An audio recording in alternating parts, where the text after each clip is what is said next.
안녕하세요. 오늘은, 어쩌면 우리 모두에게, 그리고 우리가 사랑하는 사람들을 위해 꼭 알아둬야 할 이야기, 바로 한국의 상속법에 대해 한번 알아보겠습니다. 이게 사실 용어도 많고 복잡해서 어렵게만 느껴지실 수 있는데요. 걱정 마세요. 오늘 이 시간 통해서 제가 아주 명쾌하게 정리해 드릴게요. 내 소중한 자산을 내 뜻대로 남기는 그 첫걸음. 자, 지금 바로 시작합니다. 자, 한번 이런 생각을 해볼까요? 만약에 내가 내일 갑자기 사라진다면 내가 남긴 것들은 어떻게 될까요? 평생을 바쳐 일군 재산, 또 소중한 추억이 담긴 물건들. 이게 과연 누구에게 또 어떤 방식으로 전달될까요? 바로 이 질문에 대한 답이 오늘 우리가 파헤쳐볼 상속법 안에 전부 담겨 있는 겁니다. 자, 그래서 오늘은요, 크게 5가지 단계를 따라가면서 상속의 모든 것을 한번 살펴볼 겁니다. 첫째, 법이 정해놓은 기본 순서는 뭔지. 둘째, 공평함을 맞추기 위한 저울은 어떻게 작동하는지. 셋째, 법적인 최소한의 안전망은 무엇인지 알아볼 거고요. 넷째, 내 뜻을 확실히 남기는 방법, 바로 유언에 대해서도 짚어보고, 마지막으로 이거 진짜 중요한데 절대 놓치면 안 되는 마감 시간까지, 이렇게 5가지를 차근차근 따라오시면 됩니다. 자, 그럼 첫 번째 이야기부터 바로 시작해보죠. 법이 정한 기본 순서. 이게 뭐냐면요. 만약 우리가 아무런 준비, 그러니까 유언 같은 거 없이 세상을 떠나게 되면 대한민국 민법이 이미 우리 재산에 대한 기본 계획, 일종의 디폴트 값을 딱 정해놨다는 겁니다.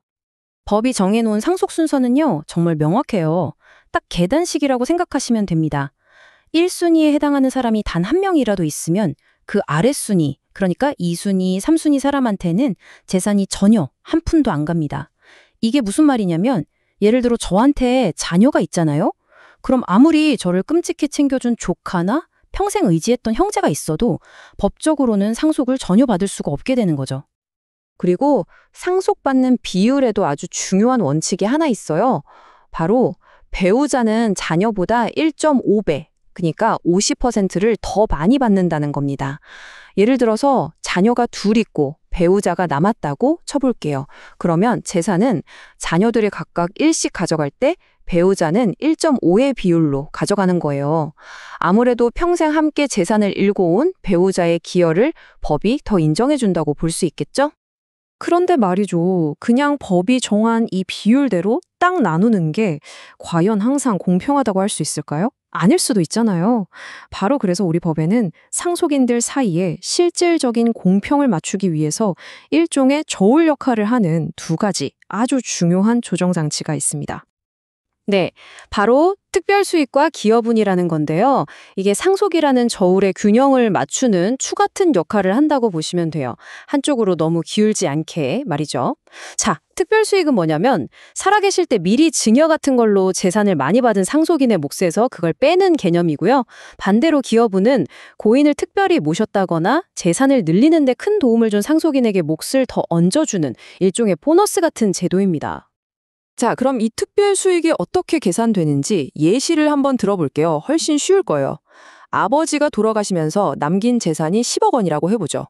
그런데 살아계실 때 큰아들에게만 사업자금으로 6억 원을 미리 주셨어요. 그러면 법은 전체 상속 재산을 10억으로 보는 게 아니라 미리 준 6억 원을 합쳐서 총 16억으로 계산을 합니다. 그럼 두 아들의 원래 몫은 각각 8억 원씩이잖아요. 그런데 큰아들은 이미 6억 원을 받았으니까 이번에는 2억 원만 추가로 받게 되는 거죠. 어때요? 훨씬 공평해 보이죠? 그럼 반대로 기여분은 어떨까요? 이건 그냥 제가 부모님을 모셨어요. 이 정도로는 인정받기가 좀 힘듭니다.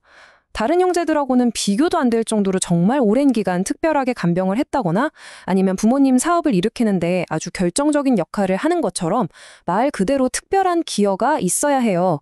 이 기여분은 보통 가족들끼리 합의해서 정하거나 합의가 안 되면 법원의 판단을 받게 됩니다. 자, 그럼 이제 이런 궁금증이 생길 수 있어요. 좋아, 그럼 내가 유언을 아주 강력하게 써서 내 전 재산을 한 자녀한테만 다 물려주고 다른 자녀한테는 진짜 단 한 푼도 안 줄 수도 있는 건가? 이 질문에 대한 법의 대답이 바로 유류분이라는 제도입니다. 유류분, 이름 그대로 유산 중에서 최소한으로 남겨둬야 하는 부분이라는 뜻이에요.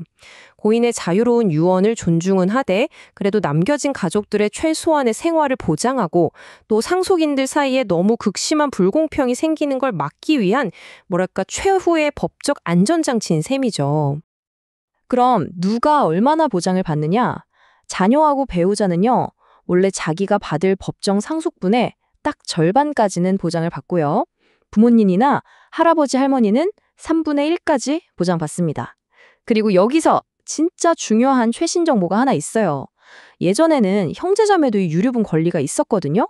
그런데 이게 최근에 헌법재판소에서 위헌 결정을 받으면서 사라졌습니다. 이건 정말 꼭 알아두셔야 하는 내용입니다.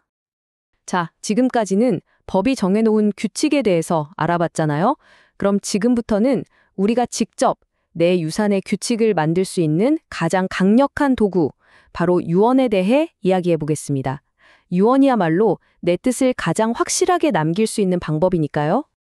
근데 여기서 중요한 게 있어요. 우리 민법은 법적으로 효력을 인정해주는 유언의 방식으로 아주 엄격하게 딱 5가지만 정해놨습니다. 만약 이 5가지 방식에서 조금이라도 벗어나면 그 유언은 법적으로 아무런 효력이 없게 됩니다. 법이 인정하는 유언이 바로 이 5가지입니다. 가장 간단하게 혼자 쓸 수 있는 자필증서부터 변호사 사무실 같은 데 가서 공증을 받는, 그래서 분쟁 가능성이 가장 적고 확실한 공정증서까지 종류는 다양한데요. 정말 중요한 건 어떤 방식을 선택하던 법이 정해놓은 요건들, 예를 들면 날짜나 서명, 증인 숫자 같은 걸 단 하나라도 놓치면 유언 전체가 그냥 무효가 될 수 있다는 점이에요. 그래서 많은 전문가들이 가장 안전한 공정증서 방식을 추천하는 이유가 바로 여기에 있습니다. 자, 이제 마지막 순서입니다. 상속 절차는요, 시간과의 싸움이라고 할 수 있어요. 영원히 우리를 기다려주지 않거든요. 반드시 지켜야만 하는 똑딱거리는 시계 같은 법적 기한들이 있습니다. 이 타임라인은 정말 머릿속에 딱 저장해 두셔야 해요. 고인이 돌아가신 후 3개월 안에 빚이 더 많으면 상속을 포기할 건지 말 건지를 결정해야 하고요. 6개월 안에는 상속세 신고하고 납부까지 맞춰야 합니다. 그리고 특히 아까 말했던 유류분, 이건 내 권리가 침해당한 걸 알게 된 날로부터 1년, 혹은 고인이 돌아가신 날로부터 10년, 이 둘 중 하나라도 지나버리면 청구할 권리가 그냥 영원히 사라져버려요. 정말 각별히 주의하셔야 합니다. 자, 오늘 이렇게 한국의 상속법에 대해서 쭉 한번 훑어봤습니다. 결국 법이라는 건요, 최소한의 가이드라인을 제시해줄 뿐이에요. 나의 소중한 유산을 지키고 또 남겨질 사랑하는 사람들 사이에 분쟁이 없도록 미리 계획을 세우는 건 결국 우리 자신의 몫인 거죠. 어쩌면 상속계획이라는 게 단순히 끝을 준비하는 게 아니라 남겨질 사람들을 위한 나의 마지막 배려이자 사랑의 표현이 아닐까요? 여러분의 그 소중한 마음을 직접 기록할 준비 되셨나요?